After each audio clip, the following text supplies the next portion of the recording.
And we are live. Wow, great. Welcome everyone for joining us, and a very special welcome to Ann Cairns for making time for us today. I know you're pretty busy looking at your CV, your bio, and all the fantastic work you're involved in. I just wanted to say I'm really grateful that you made time for us today. If you're joining us for the very first time, this is a leadership podcast where I have the opportunity to have conversations with really inspirational female leaders, people I admire and look up to, with the hope that they will share some of their nuggets and their practical advice and strategies so we can also go away and apply those same strategies to our own lives. So I had the privilege of being on a panel with Ann in December at a Westminster e-forum, and I think we both talked about leadership and progressing women within the tech sector. And I was so inspired by you. I went and looked at your bio, and I thought, oh my God, is she even human? So I guess the first thing is, people on this call will be looking at you and thinking, oh my God, how did you become you? How did you end up where you are as the executive chair of Mastercard? So if you can just give us a quick whistle-stop story, that would be fantastic.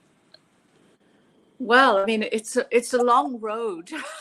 And I actually, because I've been working over 40 years, but I began life as a research scientist for British Gas back in the 70s when I finished my master's degree. And I was designing experiments for physicists, chemists, and engineers then. And while I was in British Gas, I noticed that the cool part was actually working offshore. So I decided I'd love to do that, and I became the first woman on the oil and gas rigs in Britain as head of offshore engineering planning for British Gas. And then the industry privatized, and I thought, what should I do? I could see that all of the people rising to the top of this company were financy types, and I thought maybe I should do an MBA. But then suddenly Citibank advertised in the Sunday Times and said they were looking for people from industry who had managed people to retrain as bankers in their, what they called mid-career, but that was in your 30s. And that's how I joined Citibank. And then I had 15 wonderful years as a banker, starting in investment banking, moving into payments. And I traveled all over the world and ended up running operations and technology for the payment group and had sort of 6,000 people reporting to me from everywhere on the planet, and led the Y2K efforts in 2000. Yeah. And then I moved from Citibank to the big Dutch bank, ABNAMRO, and became head of the payment business there. And subsequently, that was bought by Royal Bank of Scotland, which was when I left banking, joined restructuring, only to have Lehman collapse and become the CEO of Lehman Brothers Holding for Europe and into the Middle East and into Russia. And then subsequent to that, I joined Mastercard, where I ran everything outside America for the first 7 years here. I'm 10 years now. That was wonderful. It's about 60% of the Mastercard franchise, covering over 200 countries. And then I got the role of executive vice chairman. So that was about 3 years ago. So congratulations. So I just love your accent because you still have your Northeast accent. And obviously you travel all over the world doing the work that you do. And I also know that you come from very humble beginnings. And part of, I guess, my question to you is, how do you find the aspiration to go for some of the roles that you've gone for? Because typically we find that when our beginnings are very humble, we either tend to stay around where we started off, but you've just gone off from Newcastle and you've gone global. Yeah, I mean, it's a good question. You're right. I lived in a 2-bedroom flat above my dad's little cobbler shop with my brother and sister sharing a room with them, and my parents in the other room, and the dog in the sitting room, or most of the time in our room. And I guess that it was a time back in the 60s that we had great access to education, and I won a scholarship to grammar school and then on to university. And my brother and sister did the same. We all actually have maths degrees. Right. We don't know where that came from because my mum and dad left school when they were 14, although my mum's 91 and can certainly calculate a few things today. So it's probably from her. But my dad was a typical Northeastern man in very many respects. But what he did say to me as a kid was that I could be anything I wanted to be. And I remember being about 11 when the first man landed on the moon, and looking up and saying, I think I'd like to be an astronaut. And he said, well, of course you can be an astronaut. I would hate being an astronaut, by the way, because although I'm tiny enough to fit into a lunar module, I'm just 5'3.5" now, I would find it incredibly claustrophobic in there. But because I imagine the big open space of space rather than the enclosedness of a space capsule. But I've always been fascinated by science, and always led to believe that I should just follow my dreams. So you've been on this journey from Newcastle, and you manage teams in over 200 countries now. And I'm wondering, when you start a new job and you interact with a new culture, you're asked to lead a new team in a new region. What's the first thing you do just to build rapport and get the team working together and believing that you're actually the leader they should be listening to? Well, it's a very interesting question, because when I took over the international business for Mastercard, I actually got on a plane and flew all around the world and met my people face to face. That was the first thing that was a natural thing for me to do. But of course, in COVID times, that's not things that we can do these days. So what I've done in COVID time is I've become the lead non-executive director for the business group BAYS in the UK, and so supporting the Secretary of State for Business. And I've had to meet my fellow board directors virtually. And so a lot more time spent actually talking to each other on Zoom, sending each other WhatsApps, sharing things that you read, trying to get to know the people that way. So I would say you kind of over network now to try and compensate for the fact that you can't meet people face to face. But that can also be quite draining, because we've gone from having days where you travel in and out for meetings, so you have that downtime away from screens, to having all meetings now online. I know things are changing, and we're gradually going back to life as it was before. But how have you been managing this whole Groundhog Day every single day? Yeah, it's really hard and it's really tiring. I mean, you find actually my eyesight's deteriorated in the last year, and I think it's because of staring at small screens. It is tiring. So what I do to switch off is I have a little dog that I adopted during lockdown.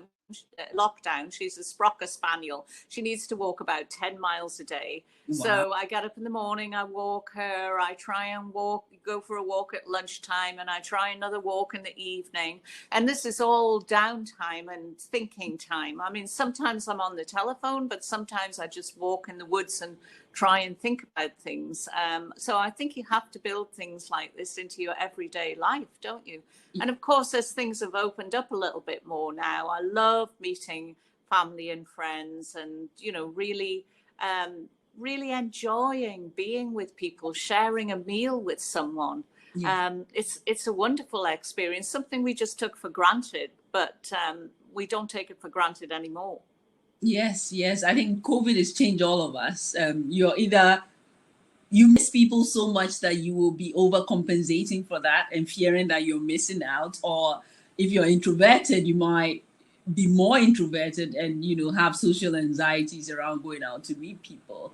So obviously you, as somebody who is very skilled as a leader, and you've been doing it for a long time now, but I also suspect that you may have had periods where you doubted yourself, when you did not always feel you had all the answers, and yet you moved yourself forward. And I'm interested in knowing how you navigate those periods of self-doubt. You're playing at the highest level every single day, and that must come with some level of doubt, self-doubt, or even feeling like an imposter sometimes. Completely. I think if you don't have imposter syndrome, you must be somebody who has a fantastically egotistical picture of yourself. That's probably wrong. I think one of the things about changing your role a lot is it teaches you humility, and it also teaches you must listen to your people, because when you've changed role, say from an engineering to a banker, the people who work for you probably know much more about their subject than you do. So you've got to listen and learn, and respect people's opinions. And actually what you find when you do that is the people who work for you actually love that. I've never come across anyone who didn't want to tell me something. So I've always used that, and I think it's really important. So understanding what you don't know is the big journey, if you like, and always feeling that you don't know 90% of it is a good way to feel. Yes. And so then, in terms of the decisions that you make as well, you're one person who is known for the quality of decisions you make. And just now you talked about thinking time, which is something that we women don't make enough time to do. People don't make enough time to think, but women tend to be so busy with all of life and trying to care for everybody else that we have less time to think.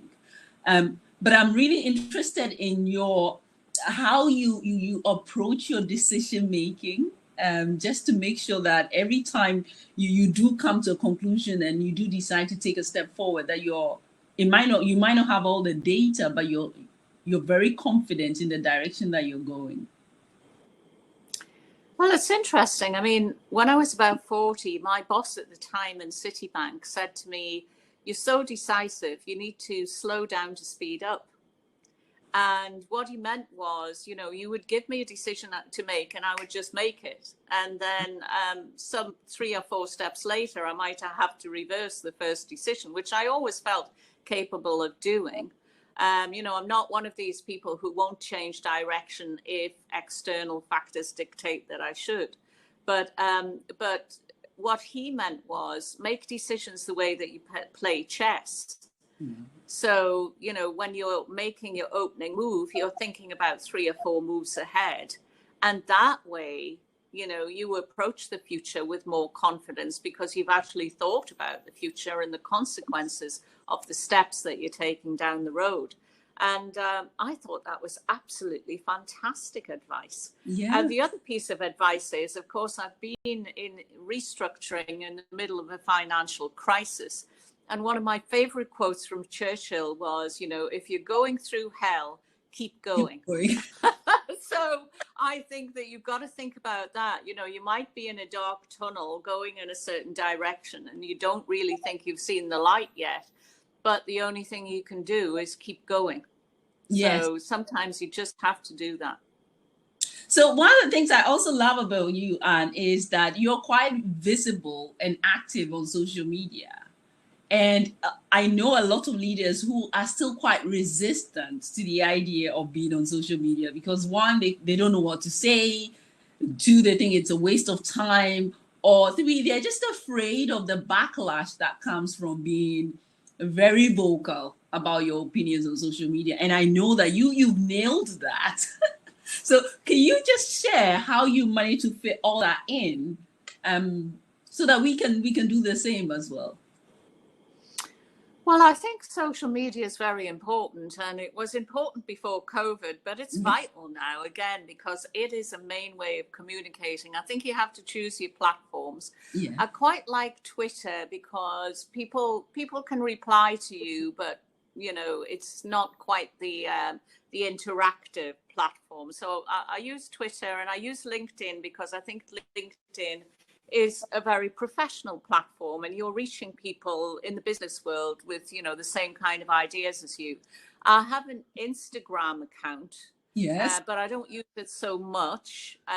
It's a bit more social, and I use WhatsApp a lot, but again that's just for family and friends to communicate. But I think I don't actually use Facebook as much. But so Twitter and LinkedIn are the main things that I do. And if I'm talking about something and I think it's relevant to both platforms, then I'll try and link it on both platforms so that you get your message out twice, if you like. And also I'm very focused on women's role in the business world. People know what I stand for. So I'm not tweeting about lots of different things. Occasionally I'll put some, because I'm, involved in bays for the government, I might tweet something in that sphere. But it will probably be about climate because I'm very interested in climate and women's role in climate. So it all connects up. So it's not some disparate thinking. And it's not sort of massively a social or personal thing. It's more business focused for me. It's interesting because I have friends that are even more prolific on Twitter, and they're much more personal in what they do. I think that's when you can attract a lot of difficult commentary when you do that. Yeah. So I've chosen not to do that. Fantastic. So you have been you wear your hat on your sleeve when it comes to women's issues. You're part of the 30% club, and you're doing your bit to progress women within the workplace. And we all know there's the societal bit and there's the cultural bit that organizations need to do. But I like to focus on the bit that we women can do ourselves, because ultimately, when people don't have a stake in the solution, or don't feel the pain of the problem, they are not always as incentivized to change the status quo. So I need to change things for myself because I want things to be better for me. And you've had the opportunity to lead many women. What advice would you give to any woman on this call, or somebody who is listening to the recording later on, so they can position themselves to reach the ultimate goal for their career, whatever that is, whether it's on a board or heading a department? Well, I mean, you kind of hit the nail on the head with the last piece, because I think you have to know what you want. What is it that is your ultimate goal? What do you aspire to? Now, you don't necessarily have to start off at the age of 20 knowing that.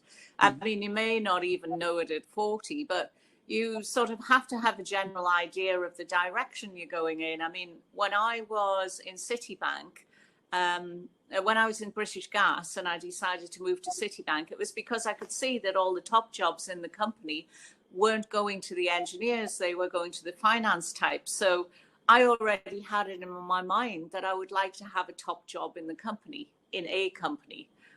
So I think that that's the kind of level of thinking that you need along the way. And then also is to ask for what you want.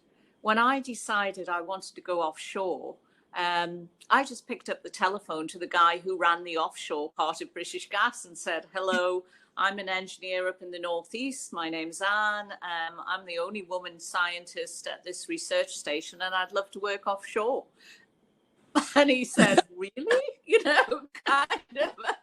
And he said, well, you better get on the train and come down to London and discuss it with me.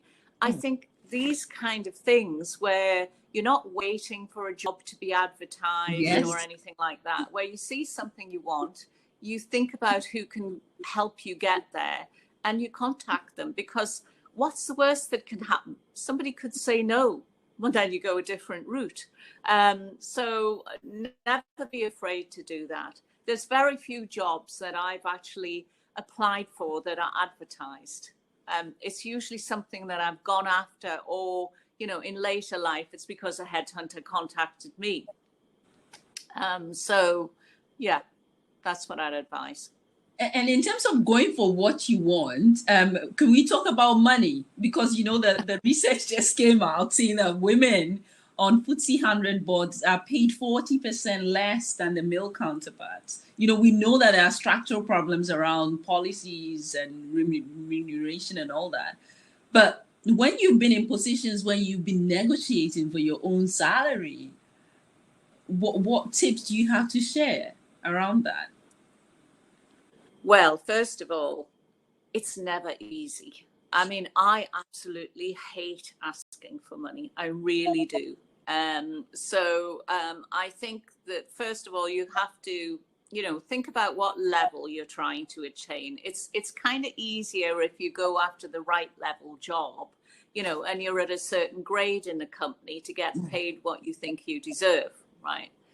And then it's more a case of making sure you're aware of what the compensation packages look like in your company for the level that you're at, and having a realistic view of yourself in terms of what you think you're worth, and having that discussion with your boss, really. And I think the board problem is that you don't have enough women chairs, because chairs are paid much more than an ordinary board member in general, and you don't have enough women chairing the committees on the boards. So you've got women who joined the boards and they're in an ordinary board position, but they're not being paid the extras for the more senior positions, and that's what we've got to address next, basically. And so then back to the issue of pay, and transparency around pay. So I deliver leadership programs into some of our large FTSE 100 companies, and some of the challenges that women face around that is the lack of visibility and transparency of pay grades above yours. So you can certainly see what everybody else is earning that you're managing, but then for the top job or the 3, 4, 5 grades above you, if you don't have that visibility, how can you negotiate for a salary that you don't know?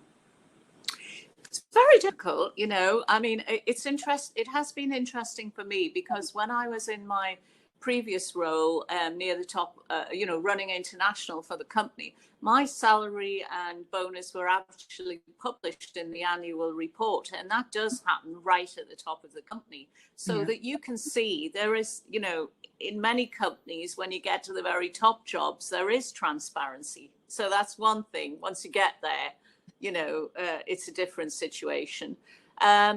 I actually think it's worthwhile having a conversation with HR to understand, if you're in a grade level in a certain company, usually, there's a span, on the salary line of what that span is.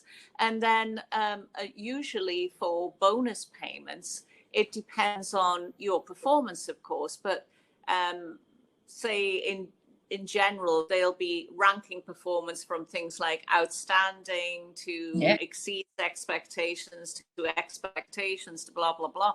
And quite often companies now have a formulaic base. So maybe if you exceeded expectations, you'd be paid 120% of your bonus. If you meet expectations, you'll be paid 100% of your expected bonus, and so on. So I think in today's world, there should be, there should be a way, providing you understand the base and the bonus calculations, and you would do, especially if you're a line manager. Even if you're a junior line manager, you'll be doing this for your own people. Yes. So it'll be transparent to you what the, what the calculation points are in the company, and all you have to do is mathematically apply it to yourself and say, okay, so you could mathematically apply it to yourself and say, oh, look, I'm in the bottom quartile, for instance, of my level, right? And I've gotten exceeds expectations, and therefore my bonus should look like this. And you could say, well, I shouldn't be in the bottom quartile. I should be above halfway, or I should, you know. And this is where you go in and you negotiate. Fantastic. If you're joining us and you have any questions for Anne, please feel free to type your questions into the chat box, and I'll take a few of those and ask her directly. Anne, I want to talk about you going off on maternity and coming back to a promotion. That is quite extraordinary, because a lot of women go off maternity and are like me, never go back because we choose to opt out. Or others go off on maternity and come back having lost confidence and feeling they had to start all over again. What would you say you did differently before going on maternity, having the baby, and coming back? Well, it was interesting because before I went on maternity leave, sorry, there's a little fly here. Before I went on maternity leave, my office hasn't had enough use. I was in a sales role for Citibank, and so I was on the road more or less 5 days a week all over Europe. And it was I was quite late having my daughter. I was 37, and I'd been married since I was 19. So I mean, wow, it was a long time. And in any case, I realized that the role I was in wasn't suited to being a mom. You know, I needed more of an office-based job in London. That's what, I felt sure that I needed. So I actually was quite clear to my boss before I left, that's what I need. I need an office-based job, Bill, and he agreed. I actually worked till 2 days before I had Sophie. People were saying to me when I got into the elevator, don't get into the elevator with us. You might give birth. This is like really scary. Anyway, and then I went off on maternity leave, and I was supposed to be off for about 15 weeks. I only got paid for 6. That was the rule at the time. And then after that, you got £59 from the government. And my husband is a school teacher, so I was the main breadwinner. I paid the mortgage. But I'd had a cesarean, so I felt I needed the full time off. At about 11 weeks, Bill, my boss, rang me up and said, when are you back here? And I said, well, another 4 weeks or something. And he said, no, you need to come in next week. I really need you now. And I've got a great job for you to come home to. And it's promotion. You're going to do the job above you, and your job is going to report into it. That's how he solved the problem of me coming back from maternity leave. So, and I actually at the time, and you asked me about imposter syndrome, I said to Bill, are you serious, Bill? You think that I can do this? I've just had a baby. He said, of course you can do it. It hasn't affected your brain, has it? And he said, you're the one who worked until 2 days beforehand. I'm utterly convinced you can do it. And I think it's really having that kind of very supportive environment and boss. Yes. And sometimes people think that a big bank like Citibank wouldn't be like that. But I think it depends. Unfortunately, it probably depends on the person. But you want many more people in the environment like that to create that level of welcome, back to your career. And of course, I started again, and I loved it. Yeah, and I thought it was great. And I left at 6 o'clock in the evening. I was home by 7 at night, and my work-life balance felt good to me. You're still married and you still have a child, so that's good enough. Yeah, my daughter's 27 now, and I'll be married 45 years this year. Brilliant. Yeah. It takes a very special man to be married to a very strong woman. Well, my work life's busy enough. I mean, I think continuity in my in my personal life is a really nice way to live. I've changed jobs and countries and continents lots of times. So one of the things I always hear from some of our members is the challenge around the politics in organizations. So you've just talked about having a brilliant boss who called you whilst you're on maternity and offered you a better paying job and more responsibility. And some people find themselves in situations where they don't have that relationship with their bosses. And the hierarchy of the organization is always is such that they are not allowed to reach out to their boss's boss if their boss wasn't performing. So how would you approach situations like that, where the culture is such that it's so limited, and you could see a fantastic leader you would love to work with, but the politics of the organization, the culture, just doesn't allow you to reach out? This is a really very real problem, absolutely real problem. And this is where I would say mentorship schemes and sponsorships work really well. Yeah, you don't want to go around your boss to your boss's boss, because, that's breaking your line. But if you know somebody else very senior in another part of the organization who can speak on your behalf, I think that is a really good thing to have and to do.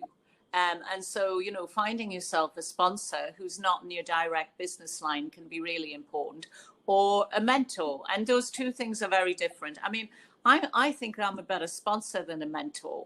I do mentor people, but that takes, a lot of time building the relationship. Yes. Whereas sponsors are often people you know already. And I sponsor lots of people, men and women, across my own organization and into other organizations. And I think particularly with women, it's lovely to have that. I mean, I know women in my own organization who've been working on one continent, say Asia, and been offered a job in North America, and, rung me up and said, I'd love this job. And I've said, well, take it. And they said, well, the thing is, I've just got pregnant and I wonder what to do. And I've said, well, take it. I think sometimes you need to have people tell you this. Yeah. And my thing about things like maternity, if I look at my 12 weeks off, in my entire 40 years of work, I mean, it's, what is it, quarter of a day a year, or no, just over a quarter of a day a year, or something like that. Nothing. I don't know. Quarter of a week. Yeah. There's a question here from Michaela. So what do you wish you know now that you're known at the very start of your career? I think it's really that life's a marathon, not a sprint. And when I was younger, I always wanted to sort of look older, so that, I could, come across as a mature, experienced person. And, now I'm older, of course, I'd love to look younger. It's all of this kind of thing. And I would say, don't rush things. It's very hard to make mistakes when you're younger, because you can always change tack. And people now expect you to change careers quite a lot. I mean, I was unusual doing it at my age and stage, but actually it's the norm now. And so there's never anything irrevocable that you're doing.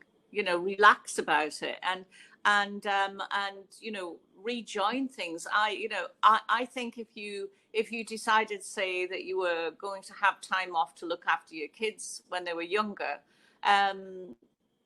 return to work in your 40s, you probably got another 25 years of work. Why not? And have a great career. Interestingly, Jane Fraser, who's now the CEO of Citibank, she actually went part-time when her kids were little. So there you have, the biggest bank CEO on Wall Street did that. So just have confidence in yourself. If you're really good at something and, you add value, you're going to get good jobs. So Anne, there's another question here from Hannah, and she's wondering how you keep learning and improving yourself, because you are clearly you're clearly still in the game, and I don't want to say switched on, but you're playing at a different level. So how do you maintain that? Well, it's back to this thing about, people around you know a lot more than you. You have to be open to learning things. I mean, I'm constantly learning new platforms. it's quite interesting because actually I think the learning experience has increased since I've been stuck at home. Without any support around me. I've had to learn things that, you know, people have helped me with in the office. And it stops you being lazy, really. I think reading is really important. I think reading things like The Economist, reading the daily newspapers, reading books. I'm not a big fan of business books, by the way. I quite like literature. Because I think literature writes about real life, and listening to things constantly. I mean, lots of podcasts, listening to what other people have to say and valuing what they say. I think it's a really interesting time because we're moving into artificial intelligence and 5G, and you know, thinking about what the world will bring tomorrow.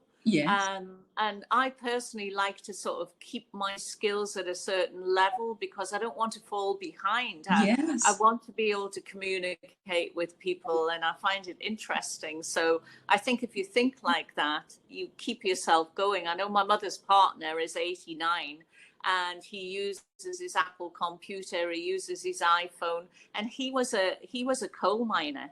He was sent down the pits when he was 16 years old. And here is an 89-year-old guy who can, you know, who can go online, who can text, who can do emails, who can, you know, use his iPhone to take pictures and send them to you. And, you know, why not? Yeah. So, but it's so refreshing listening to you as well. I could spend the whole day talking to you, Ann. But there's a flip side to the constant search for knowledge, because some people turn that into, they procrastinate on that. I just need to do my MBA and then I'll be ready to apply for that job. I just need to do this other course and then I'll be able to do that. And then for others, it's just all the content available. Where do I start? So do you ever find yourself struggling with that? Struggling with procrastination? I don't actually. Because I'm like one of these people who just loves doing things. It's almost the opposite. I struggle with just doing things all the time, which makes you feel busy and might not be the best thing to do. You know, I struggle with making myself step back and say, stop doing things for a minute and just think about it. So I like to get things out of the way for sure. And I've always been like that. Now, I was different when I was sitting exams. I didn't particularly like revising. So I would be the kind of person who would wait till the last minute to kind of cram. But I've got this sort of mind that if I read something, I can hold it in my mind for a short period of time. So it's no good asking me to look at a speech a week ahead or even a couple of days ahead. Show me the speech like about 2 hours ahead and I'll be able to use it. But I think everybody has to work with their own mind. You know, what works best for you. You know, I mean, it's like listening to your body. Your body tells you don't eat certain things, and you know that, but you still eat them. But you know, it's it's listening to yourself. It's interesting you say that because I'm also a last minute person. I can be in a burning house and just be singing and you know, just show up and do a speech and all that. But I actually had some mentoring. And I was advised to do the opposite so that I can be a bit more prepared and a bit more polished. and so, but I found that the more I did that, the more anxious I got, because my natural strength is to just look at things in a moment before I need to do it. And then my brain kicks in because the deadline and the cortisol and all that just gets me really functioning. So I'm glad you said that because, you know, it gets the adrenaline going, doesn't it? It definitely gets the adrenaline going. And it causes you to, you know, connect things very quickly in your mind. But I think, and as you get older, of course, you know, your brain isn't as, well, it doesn't connect things as well. And it's harder to remember things. I have a real trouble with nouns. Numbers, I can remember no problem. But, you know, probably because I'm a mathematician, but nouns, even people's names, quite hard. Yes. So, but I've been like that all my life. It's just that I notice it more. It's harder. It gets harder. Yes. So there's a question from Latanya. Latanya is also a brilliant leader. And she said, as a leader, what tips do you have for identifying future leaders and then getting them on track to become you almost? That succession planning. I know you're doing some sponsoring. Well, I think when you're identifying future leaders, first of all, you have to sort of cast your net wide. I mean, you should give everybody, we're constantly thinking of programs here that give as broad a scope so that people can opt in and say, I want to do this, I want to be like this, or I want to learn, how to progress my career, rather than individually picking people out that you like the look of. I think because sometimes when you do the latter, you miss really talented people because, you just haven't thought of them in that way. So I think that it's very important in industry, in any walk of life, to create things that are allowing equal opportunity for people. And then it's up to people to grab that opportunity. And then I think everybody is different. So you don't want to create another you. What you want to create is probably somebody much better than you, but somebody who, really has found what they want to do and actually excels at it. And you have to love what you want to do because, it's a huge part of your life. And I think so many people come to work and it isn't what they want to do, which is really sad. Yeah.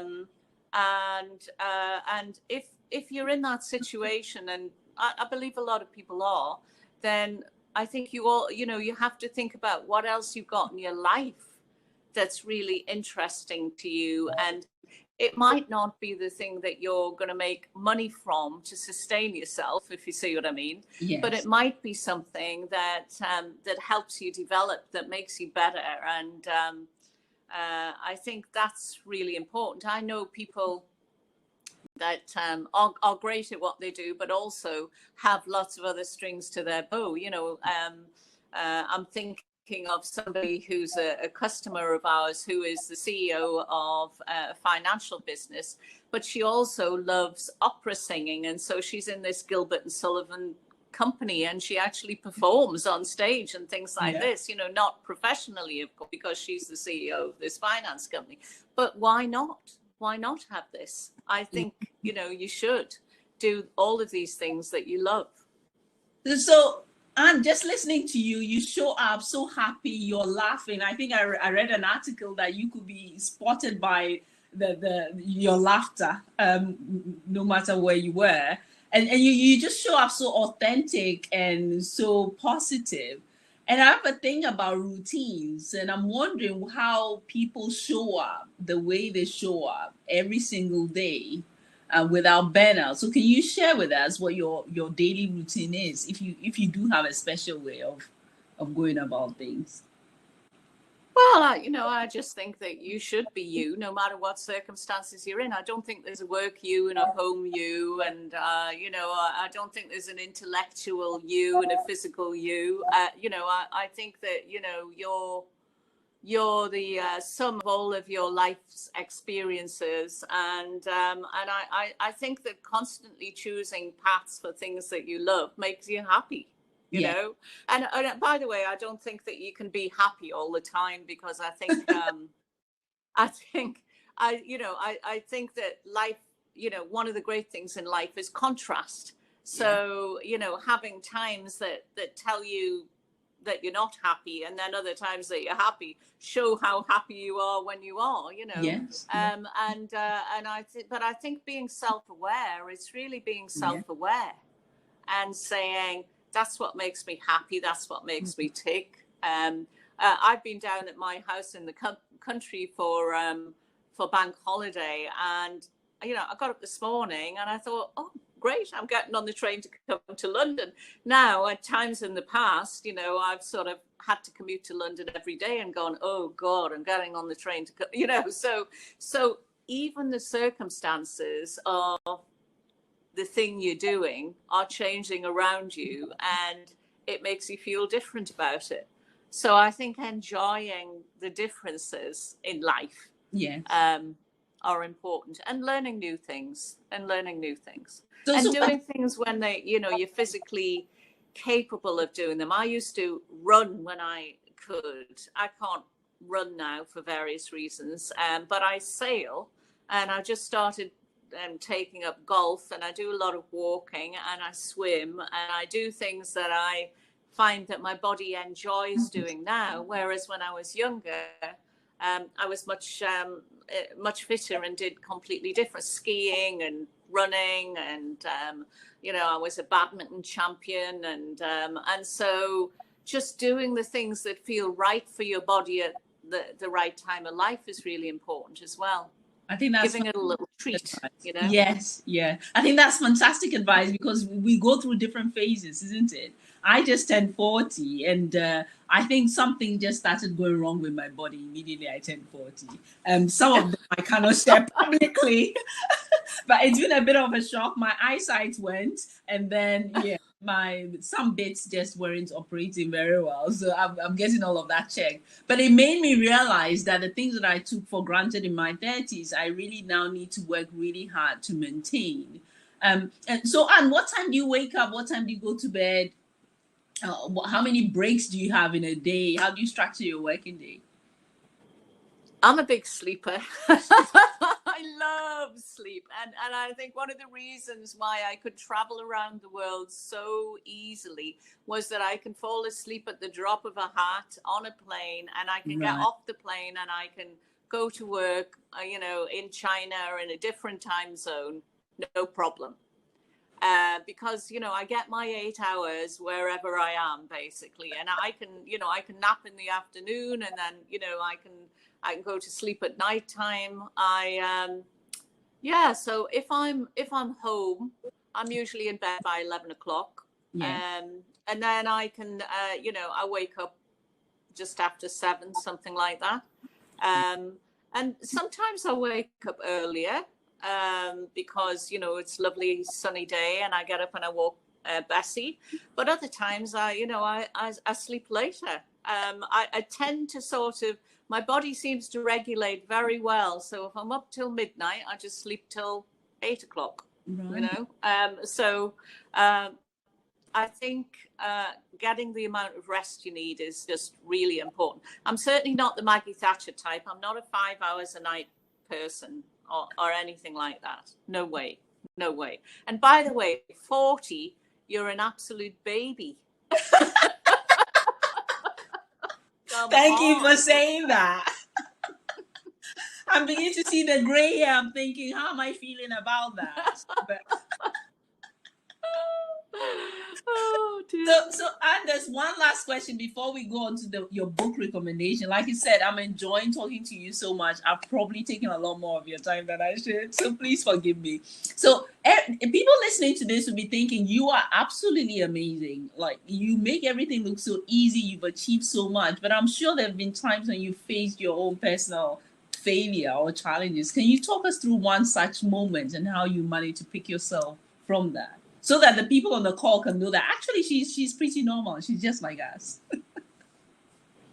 Oh, yeah, absolutely. And then, I've had lots of times when I have been challenged and things haven't worked out the way that I wanted. And one time when I was at Citibank, and I was the number 2 globally in the payment business, and I thought I was going to get the job when my boss moved. That didn't happen, even though they told me for about 4 years it would happen. And they put someone else in the job, and I actually suddenly thought to myself, oh my God, they put someone in my job, and I've been waiting around here.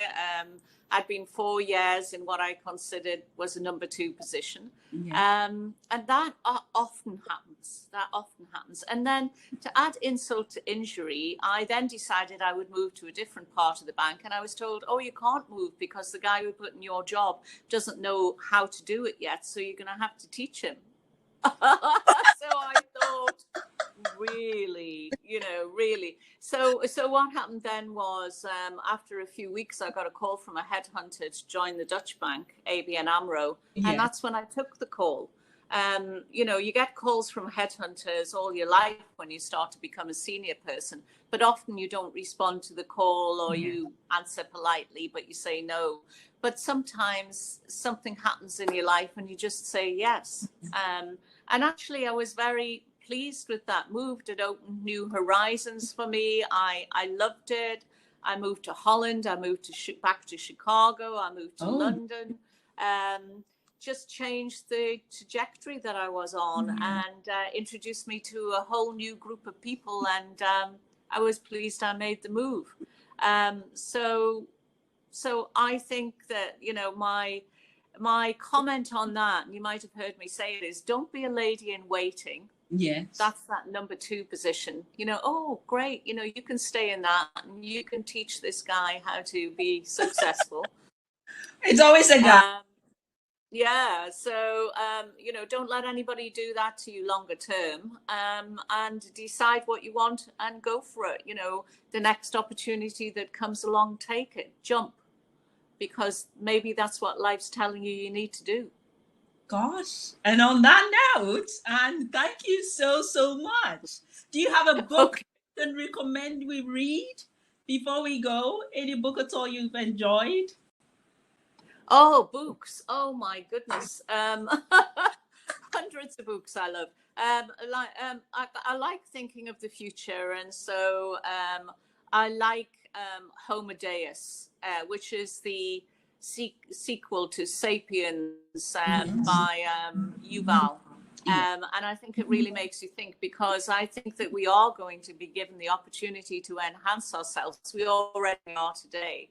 It's going to be very hard for us to step back from that. And it's quite thought-provoking, this book, to think about what the future could bring. And I want to be you.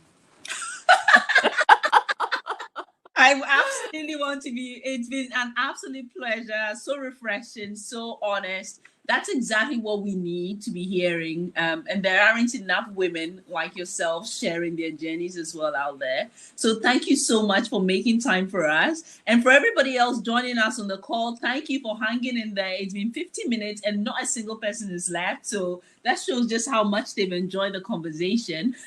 If you're not already a member of Forward Ladies, I would encourage you to go to a website now. We have a free 14-day free trial offer open.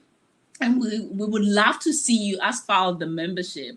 We have a platform that enables you to connect with mentors and to find sponsors. We have virtual meetups every month, and we have conversations like this with people like Ann to inspire us, because sometimes that's what you need every single day. So thank you so much for joining us. You can find Ann on LinkedIn and on Twitter.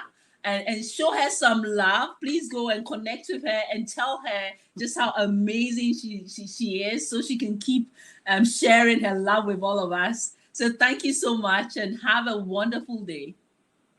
Thank you too. It's been fantastic talking to you. Thank you. Please come back again. Please come back again. I'll keep asking. Bye. Bye-bye.